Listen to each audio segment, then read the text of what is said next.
Are your PS5 games about to expire? This could be Sony's best new PS5 accessory. Sony wants 1 billion gamers.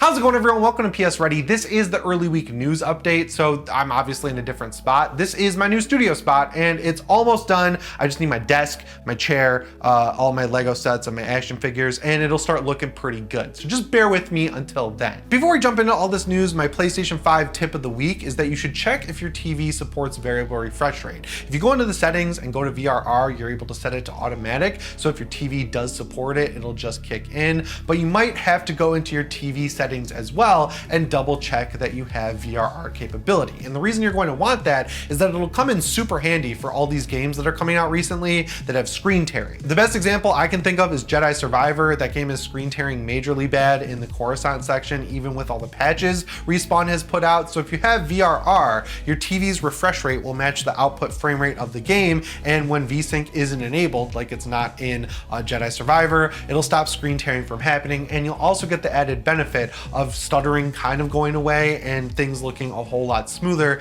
than they would without VRR. So make sure you go and check if your TV has that capability, and if it does, make sure it's set to automatic in your PS5 settings, because it's really not something you'd ever not want to have on. The first news story I wanted to talk about has to do with PS Plus, and specifically the new PS Plus Extra game. The biggest marquee title of PS Plus Extra this month is definitely Ratchet & Clank Rift Apart. It's a PS5 game that really used the SSD in a cool way, where you could jump through portals and change the entire level. The one thing that kind of made me a little disappointed with it, though, is that in the marketing, they really made it seem like you're going to be able to do this all the time, basically whenever you wanted. And then in the actual game, it didn't happen nearly as much as the marketing made it out to be. But I really love Ratchet & Clank. I love the reboot that came out on PS4 around the same time as the movie. I love this as a direct sequel to it, and I think that is a really good game to have on PS Plus Extra, because it's been on sale multiple times, it's been out for a while. Like, this is a good time frame, I think, for Sony to take these games and put them on PS Plus Extra. But there is a new bug specifically with a lot of these new extra games where people were booting them up on their PlayStation 5 and they were immediately being greeted with a warning that says this game is set to expire in 15 minutes. And then lo and behold, after 15 minutes had elapsed,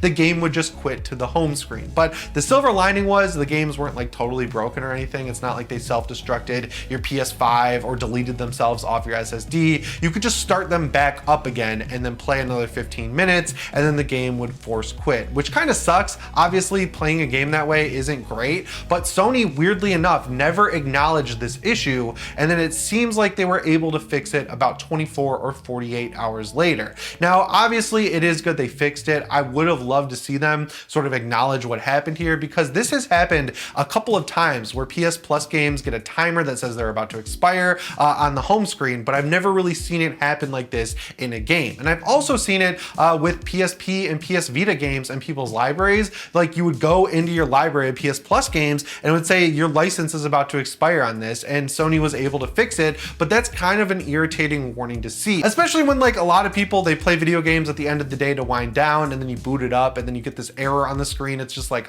here's another frustrating thing that's happening right at the end of my day. So yes, while it is good that Sony was able to fix this pretty quickly, it seems, it's just giving me a lot of flashbacks to back in the PS3 and early PS4 generation with the early PlayStation Network. It just wasn't very good, right? Like, they had to throw it together to sort of compete with Xbox and Microsoft with Xbox Live, which was really good at the time. Back in the day, the PlayStation Network definitely wasn't great. Like, it would go down all the time, game downloads were super slow, connections were pretty bad. I mean, of course, it went down for an entire summer one year and basically caused the closure of Zipper Interactive. Sony then had to, like, pay a bunch of money out to people and give them free games. I think the games I got were Infamous, the first one, and then Little Big Planet at the time, which were like full price games. So it was a pretty huge deal. So yeah, the PlayStation Network obviously is still a little bit of a mess. I mean, the greatest example of that is how long it took Sony to let people change their PlayStation Network names, because the PSN goes all the way back to the PS3 and it was causing problems with PS3 games when people were changing their names all the way up on the PS5. And you can do it, but now sometimes when you go play PS3 games, it changes your online name back back to your original name. The next news story on my list here is from Sony's corporate strategy meeting of 2023, and you're just able to see the entire presentation. And the big focus Sony is working on here is talking about how they want to use their live service games to reach 1 billion gamers. And honestly, at first I got a lot of warning signs out of this one, because when I think of 1 billion people playing a PlayStation game, my mind went directly to mobile gaming. And I'm just not really a fan of playing games on my phone. But if you read more into the presentation, they do have some other ways to get people playing their games. One thing that they cite that I think is super positive is how many people went and bought The Last of Us Part 1 and bought The Last of Us Part 2 based on watching the show. And the reason so many people bought The Last of Us Part 2 obviously is because Sony dropped the price so much, but they realized how faithful to the games the show actually was, and they wanted to know what was going to happen next, so they went and picked up the PS4 version of The Last of Us Part 2 and maybe even a PlayStation 5. The interesting thing is, I think Sony definitely could have released a director's cut version of that game on PS5 and charged a little bit more for it, because people are obviously so excited to go play it. But that's a good way to get more people who really didn't consider playing video games before to want to get a PS5 and want to play video games. It would also be really cool if there was a way to link up PlayStation Network with some of these shows. Obviously, Sony is cool putting them on different streaming services. Netflix is doing the Horizon show, for example. We're getting a Ghost of Tsushima movie, a Gran Turismo movie, and then of course The Last of Us is on HBO, and then Peacock is getting Twisted Metal. So Sony clearly doesn't care where these things end up, and this would be kind of complicated, but it would be cool if there was a dedicated PlayStation app they were able to download for paying for PlayStation Plus, right? Like, Sony ultimately owns all these shows. They could just give us some sort of app where we can watch The Last of Us, watch Twisted Metal, watch Ghost of Tsushima once it's out of theaters, and Gran Turismo. And I think that would honestly be pretty cool, and it would be a cool way to get more people who see these movies and want to play the games to just get a PS5, because they'll say, hey, I can get the PS5, I can watch the TV show, I can watch the movie, I can buy the game. Everything is right there on one console. But going back to the mobile game aspect, I really hope they don't take these big studios like Insomniac, Sucker Punch, Bend, Naughty Dog, and make them focus on mobile games. We know that Bungie is working on some sort of mobile game, like a mobile version of Destiny or something like that. They've been hiring for it for a long time now, and I think Destiny kind of could make sense as a mobile game, but you'd have to be able to just use your same character that you have in the main Destiny 2 experience, because the biggest problem with live service games is that they're hobby games, right? Like, if someone's really invested in a Destiny 2, they're gonna play Season of the Deep today when you're seeing this video, and then Sony puts out a Last of Us live service game, it's really hard to get people to abandon the game that they're currently playing, especially if it constantly has new content and never runs out of content like Destiny does. And so the way Sony could combat that, I think, is by making these live service games like vastly different, so you get different audiences, and also make them scaled down, because Destiny is huge. You don't need a live service game to always be Destiny sized. It could be a smaller thing that gets monthly or like tri-monthly content updates, where every 3 months you're getting new armor and new weapons in a game, so then people can go play it, play through the new content, enjoy it with the new armor and stuff like that, and then move on or go back to Destiny. Or you can make a Destiny sized game that's just wildly different from Destiny, so you're capturing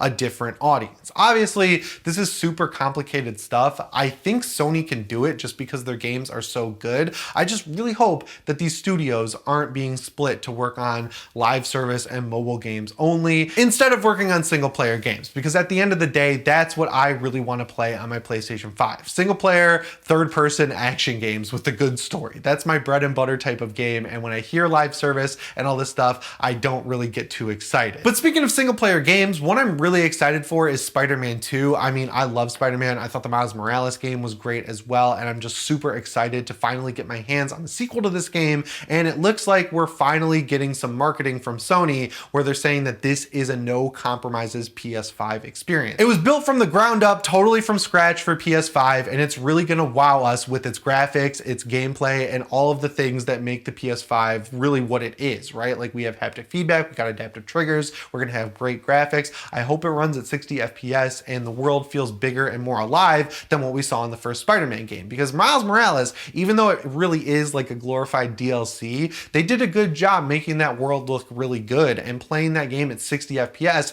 I can't go back to 30 FPS with Spider-Man. But in that same interview with Famitsu, Jim Ryan also talked about all these PlayStation games coming to PC and And what he specifically said is Sony fully understands the importance of PS5 exclusive titles. PlayStation Studios' main responsibility is to have people enjoy the game experience using the latest PlayStation. And in addition to that, he said they want to increase the number of PS5 exclusive titles and also stagger the releases of them coming to PC. Now, weirdly enough, I didn't see an actual time frame given in the interview, but a lot of the headlines I've been reading have been saying like 2 to 3 years, which is kind of not really what I was expecting, just because what we've heard more recently is that it's going to be at least a year for some of these bigger games, right? Like it takes a long time to develop games when you're porting them to PC. They want to make sure they get it right on PS5, and I'm assuming they don't develop in tandem. Naughty Dog kind of made it seem like in the future they're going to develop for PC in tandem, but they didn't really develop The Last of Us Part 1 for PC. Iron Galaxy did. So I think in the future we're going to see these games get made for PS5, and then they're going to take these games and then hand them over to these other developers and say, go nuts, make it for PC. And it makes sense for that to take around a year. But for bigger experiences like, I don't know, Ghost of Tsushima, you could see that taking like 2 to 3 years, and it'd be totally understandable. So what I really think is going to happen here is that it's going to depend on the game, and Sony is like kind of catching up to their current release schedule. So we'll get PS5 games coming over to PC sooner rather than later. But in the meantime, if you want to play stuff first, you're going to play it on PS5. And I think that's the winning strategy, right? Like it keeps everyone happy. And we've seen time and time again that while it does suck waiting for these games to come to PC players are more than happy to do it. And then PC players like me, I usually buy the game again on PC and enjoy it like I'm playing it for the first time. So yeah, I think Jim Ryan actually knows what he's doing. I think he gets a little bit too much online for the way he runs PlayStation. It's just hard when we had people like Sean Layden doing it who did such an excellent job for so long. You know, you're always looking at the new guy a little skeptically, but I'd give him a solid grade right now. And the last news story I have for you guys today is that Sony has finally given us another look at Project Leonardo. So that thing was announced a long time ago.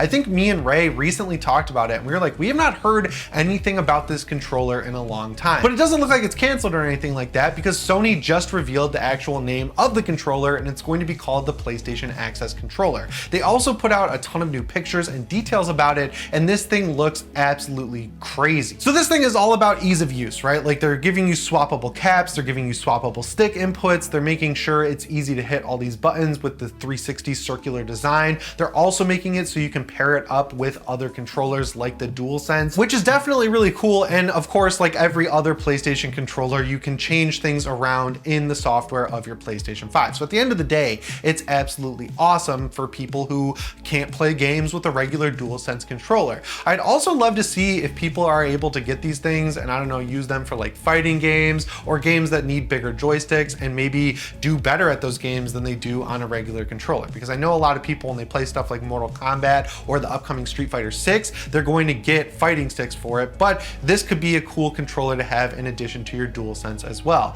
I also think it's really cool that Sony's making sure this thing doesn't look bad. They're going for function first, but they did a good job making it look like it pairs up nicely with the PlayStation 5, because you never want someone who needs an accessible controller like this to feel like they're getting a second-rate experience for something that's not really their fault. The one thing they didn't really talk about, unfortunately, is price or release date. There's a way to sign up on the PlayStation website, specifically on the page for this controller, to get more updates as they are released. Obviously, I think this thing is really tricky to get right, and they want to make sure they get 100% there. I'm glad Sony takes their time with this stuff, and it's cool that they keep showing it off and reminding people that this thing is coming. The Xbox accessibility controller is also really cool. I'd be curious to know if this thing can interface with that in some way. I don't really know how it would, but it'd be nice to have, like, you know, the way the Xbox One works work well with this circular one, because I think the Xbox One is built around being square shaped or something like that. Either way, I'll never complain about more people being able to play video games, and if Sony gives people an accessible controller, that will definitely get them closer to that 1 billion gamers number that they want to get to.